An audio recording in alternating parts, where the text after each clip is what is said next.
This space has grown to a $20 billion industry in 16 years. But it could be bigger than that.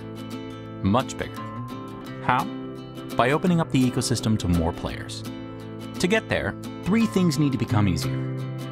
First, it needs to be easier for existing advertisers to buy ads on more sites for better performance. Second, it needs to be easier for new advertisers to buy this space. Third, websites need to efficiently sell ads to more advertisers. So what barriers do we face? It often takes hundreds of hours to plan and manage a display ads campaign. With this complexity, lots of advertisers don't invest as much as they would like to, and consequently, many websites are left with up to 80% of their ad space unsold. How can we improve this? The solution lies in systems built on top of open ad exchanges, where third parties can bring new technology to this space, allowing advertisers to buy only the ads they need for the audiences they want to reach, with the most relevant data, in real time, at open market prices.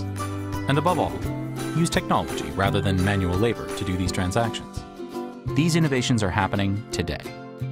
On the DoubleClick Ad Exchange alone, there are billions of unique ad slots made available to buyers every day, and we can process them 5 times faster than the blink of an eye. Good things are in store for this space, and it'll become bigger, much, much bigger, for everyone.